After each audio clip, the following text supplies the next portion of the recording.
My name is Griffin, and I sing in the choir when we actually have a choir, and I've been asked to talk about a faith-filled moment. I was raised in the Anglican Church in Canada by pretty poor working parents who hardly had two nickels to rub together. We lived in a very humble home that had no running water for a number of years, had only one bedroom. It was just a very humble little shack, and over the years, my dad improved it.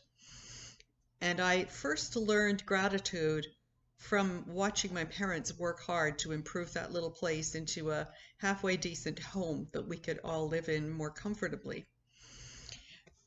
It also gave me a sense of humility when I went to all my other friends' houses, and their houses were pretty much all nicer than mine. Maybe not a lot nicer because we lived in a very simple working class neighborhood, but they were a little bit nicer, and I thought, yeah, okay, I'm not better than anybody else. The sense of humility was also rubbed off on seeing people that were worse off than me, and I developed a sense of compassion, and that was largely from my parents. They were very compassionate, caring people.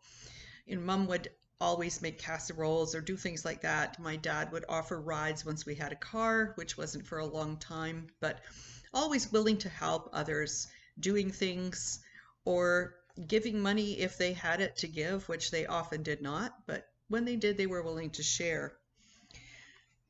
They had some very good friends who were very compassionate and very generous with them. And these friends were the kind of people that gave more to my parents when they saw things my parents didn't have that pretty much everybody else had, like a simple carpet for the floor or a sofa, a television. And we'd never had a television until I was 15 years old, that kind of thing.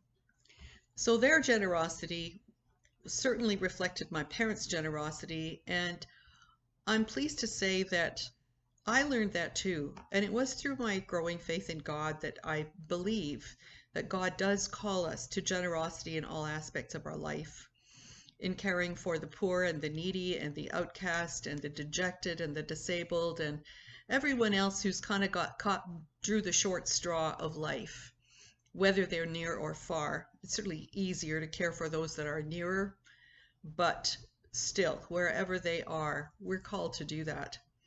We're also called to build up our own church. It took me a long time to realize that unless it's built in an extremely wealthy neighborhood, that most churches struggle financially.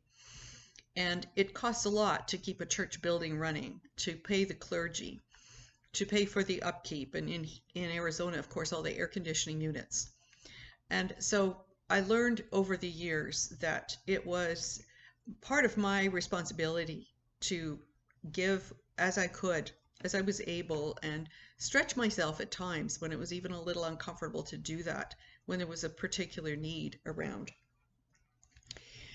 From that generosity, I find that the cycle goes back to gratitude, to be thankful for the ability to give. It is a blessing to be able to give. When you've been on the other end of it a lot of your life and you've been receiving, or your family has been receiving, and you're less able to give, to be in a position where you can give is a wonderful blessing. And that's all I want to share. I just thank God for blessing my life.